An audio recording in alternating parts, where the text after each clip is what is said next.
Welcome to this channel. We will explore the real problem with the South African economy. BRICS also have a significant growth. Let's take a look. Nice to politicians who are destroying you. They are the ones abusing citizens, depriving them of their basic rights, of environments and opportunities that many believed they would have post-apartheid.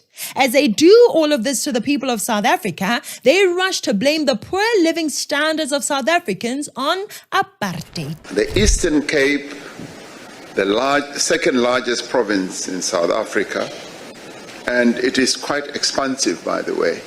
And the Premier was talking about it yesterday when we were interacting with Transnet. It is a huge province, second only to the Northern Cape. But this is the product, as Deputy Minister Holomisa continued to write, of the amalgamation of former homelands of Transkei and Ciskei with some parts of the Cape Province, of the old South Africa, he says. The challenge that has, however, been facing this province, he continues to write, is that its infrastructure had never been properly integrated with that of the old South Africa and brought on par. Nor does the province have the budget to catch up on the backlogs and imbalances of the past. I mean, just taking a look at this devastating report by the Auditor General paints a real picture of what's going on behind the scenes, right? The people who are in charge, the money that is being spent and lost. The Auditor General in her report tells us that 467 million rand in unauthorized expenditure took place in the Eastern Cape over the period under review. 2.7 billion rand in irregular expenditure and millions more in fruitless and wasteful expenditure. How is this possible, Professor Breakfast, in a province that is so desperately in need for service delivery in all sectors, from health to education to roads and transport? Yet the Eastern Cape has significant challenges in realizing its potential. There is here in the Eastern Cape the legacy of apartheid, and you see it wherever you go. Ja, ne? Apartheid, apartheid, apartheid. The evergreen scapegoat for the comrades. Without starting or running successful businesses, they have become millionaires even with the legacy of apartheid. Without being successful at their roles as public servants, they have become millionaires on the public's backs, even with the legacy of apartheid. But when we complain about the standard of living for the ordinary citizen, they blame the legacy of apartheid. Let's dive into this. What do qualified journalists say about South Africa? Laura Logan, born in South Africa, is a respected journalist in the USA. Let's check out her interview. Remember, they do their research. So what insights do they offer? Comment below with your thoughts. You want to know where the Open Society, George Soros's Open Society, has one of its oldest offices in the world? Right there in South Africa. It's on record that they're down there stirring this up. And you know what? You know who Obama's, you know who his ambassador to South Africa was?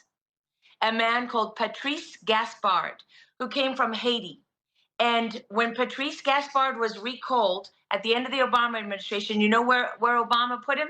As the president of the Open Society Foundations. Vladimir Lenin, when he was ruling Russia, he sent his emissaries all over the world to identify openings in those societies that could be exploited, right? So in South Africa, it was very obviously racist.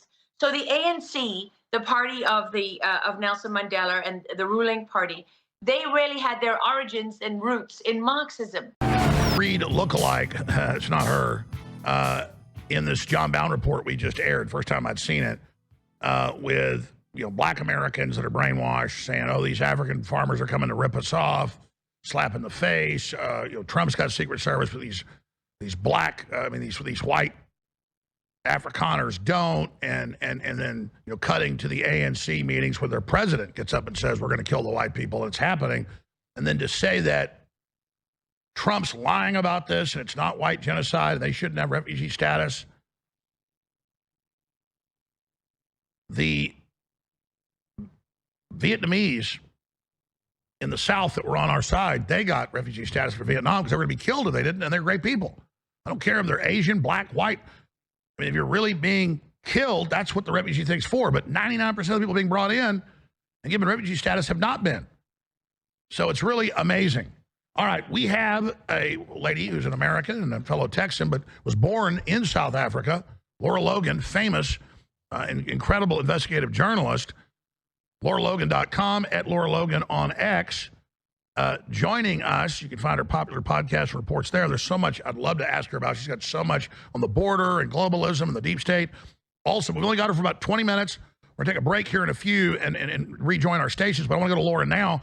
Laura, you're watching, obviously, this incredible controversy, Trump being demonized, bringing in 8,000 Afrikaners, and the left calling them white supremacists and saying that, they deserve to basically be killed.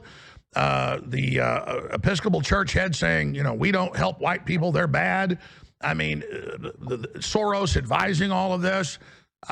There's a lot of ignorance here by Democrat constituency. We know their leadership is heavily involved creating the communist state that is South Africa now, taking a beautiful, wonderful country and ruining it. But you're really more of an expert on this than I. Thanks for joining us.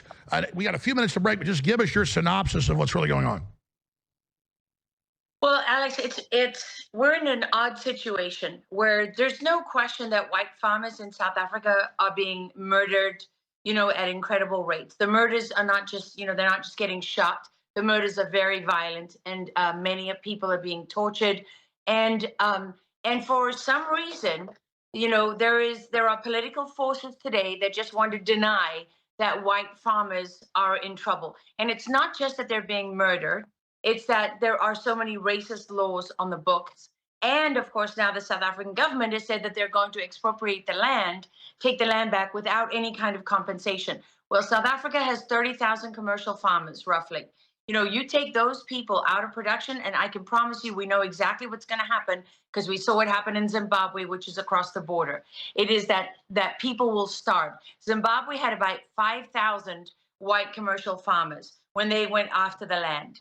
Okay, and inflation went to like 800, 900%, and most of the population descended into poverty.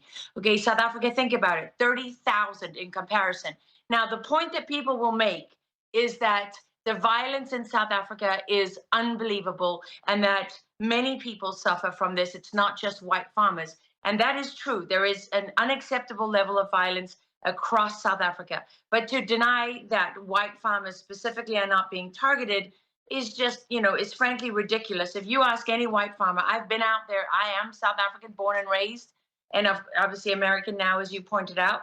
But if you go out there to their farms and to their ranches, they have security systems. They have installed systems where they can go to help each other because they know that nobody else is coming.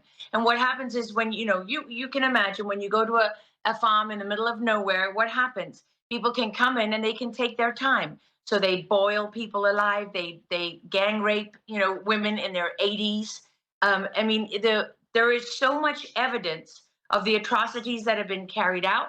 But the forces that want to deny that there is, legitimate political asylum for people who are being targeted because of their race, these people say, they don't care. You can come into this country if you're LGBT, right? If you claim to be transgender and you claim that someone in your country, doesn't Laura like Logan, stay right there. Thanks for joining us. Back in 60 seconds. South Africa is drowning in excuses, corruption, and dysfunction. And in the middle of the Karoo, there exists a town that cuts through the lies like a razor, Orania. Now imagine not one, but 10 Oranias. This isn't a defense of Orania, it is a brutal wake-up call to a nation that has mastered the art of blaming and forgotten how to build. For those sick of the political theater, tired of empty slogans, and ready for a real confrontation with reality, this is the conversation they've been avoiding. South Africa is not collapsing because of apartheid, nor because of colonialism. That excuse expired decades ago. The country is a mess because its people have failed to build, because the political culture has replaced responsibility with outrage and discipline with chaos. Orania stands as a functioning anomaly in this dysfunction, and instead of learning from it, many want it burned to the ground. That speaks volumes. The outrage isn't about injustice. It's about the deep discomfort caused by undeniable proof that something better could have been built. Now take that discomfort and push it further. What if there were 10 Oranias in South Africa? Not 10 Afrikaner replicas, but 10 self-governed, low-crime, economically productive towns built by different communities. Towns founded by Xhosa people, by Zulu-speaking South Africans, by colored communities, by Indians, by anyone willing to put in the work required to build. The idea shouldn't be radical, but it is, because it exposes everything the current political class wants to hide. Orania began in 1991 on a piece of land nobody wanted, with just 13 residents. Today it has close to 3,000 people, its own bank, its own local currency, a 2% unemployment rate, and almost no crime. There is no police station. It isn't needed. In a country where over 75 murders occur daily, Orania has experienced only one violent incident in 3 decades, a murder-suicide in 2025. That's not mythology. That's not a theory. Those are hard facts. While billions have been poured into townships like Soweto, Khayelitsha, and Alexandra since 1994, what has been produced? Crumbling infrastructure, sky-high unemployment, generational poverty, political promises, nothing more. The real outrage at Orania is not about race, it's about accountability. Orania forces a harsh reflection, and many don't like what they see in that mirror. The town doesn't riot, it doesn't loot, it doesn't wait for government help, it builds. That makes it dangerous to a political elite that thrives on dependency and dysfunction. The economic freedom fighters want Orania dismantled. Julius Malema calls it a country within a country and threatens to dilute it with forced integration. But if a Zulu or Xhosa-led town did the exact same thing, used the law, followed procedure, built independently and legally, would the outrage be the same? Of course not, because this isn't about legality. It's about control. Imagine a Zulu-led Orania in KwaZulu-Natal, powered by solar, with local schools and economic systems. Picture a colored-led Orania in the Western Cape, focused on fishing, small business, and clean urban living. A Venda Orania built around tech and innovation. An Indian Orania with private education hubs and commerce.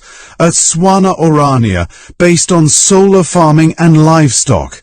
These are not utopias. They are what responsible, self-determined people can build when they stop begging and start working. The reality is that South Africa's constitution allows this. Section 235 protects cultural self-determination. Any group can legally do what Orania has done, yet none have tried. Not because of racial exclusion, but because too many are addicted to blaming others. Because it is easier to call successful models racist than to build a competing one. Let that sink in. The outrage isn't that Orania bans people. It doesn't. Its entry rules are cultural. Fluency in Afrikaans, a clean criminal record, and willingness to contribute to the community's values. That may be exclusionary, but it's legal. And any other community could adopt similar standards aligned with its own culture. This country does not suffer from oppression. It suffers from political cowardice and generational laziness. People have been handed power, they've been handed funds, they've been given time, and they've wasted it. That's why they hate Orania. Because it works. Because it reveals that the failure is not systemic, it's chosen. South Africa had 30 years to prove it could thrive without apartheid. But today the crime rates are among the worst in the world. Electricity is unreliable, schools are broken, hospitals are falling apart. The only thing that has improved is the size of government salaries. So what explains Orania's success? Is it white supremacy? Or is it leadership, planning, and execution? Critics say Orania clings to a past filled with pain. They're not wrong. It honors holidays that celebrate Afrikaner nationalism. It was founded by people tied to apartheid ideology. Its population is 97% white. These are uncomfortable facts. But here's the legal truth. It remains within the bounds of the South African Constitution. It is not illegal. It has not committed mass injustice. It has simply refused to rot like the rest of the country. And the critics aren't angry at that ideology, they're angry at the results. Orania has built a parallel system and it's working. That is what terrifies the political elite, because if even one other community dares to replicate it, the illusion of central authority crumbles. The bureaucracy collapses. The EFF's rage loses its audience. The ANC's promises lose their leverage. That's why Orania is seen as dangerous, not because it's racist, but because it's proof that South Africa's dysfunction is not inevitable. This is not a romantic defense of Afrikaner separatism. It is a brutal confrontation with reality. The path to prosperity does not lie in more protests or political noise. It lies in building, in creating something tangible, something local, something lasting. Ask this question. What has been built in Soweto that can rival Orania? What does Khayelitsha have to show after 3 decades of democracy? Why hasn't anyone built something better? The answer is simple, because destruction is fast and easy, but building takes time, vision, discipline, and courage. Orania dared to build, others did not. Let that truth sink in, and then ask, what is stopping any other group from building their own future? Not apartheid, not colonialism, not the Constitution, just a lack of courage. This message should be shared, not because Orania's ideology is to be celebrated, but because the right to build must be defended. If that right is attacked, then freedom in South Africa is nothing more than a myth. Let people build. Let people own. Let people govern themselves. The alternative is chaos, collapse, and endless blame. Orania will stand, not because it is flawless, but because it builds while others burn. For those who believe in truth over propaganda, it is time to act. Subscribe to the channel, comment, share this message, and let the ads play fully or for at least 30 seconds to help keep this content alive. Support the channel through a super thanks donation, become a channel member, and make sure to support voices that challenge the comfortable lies of failed leadership. Until the next video, start building and stop blaming.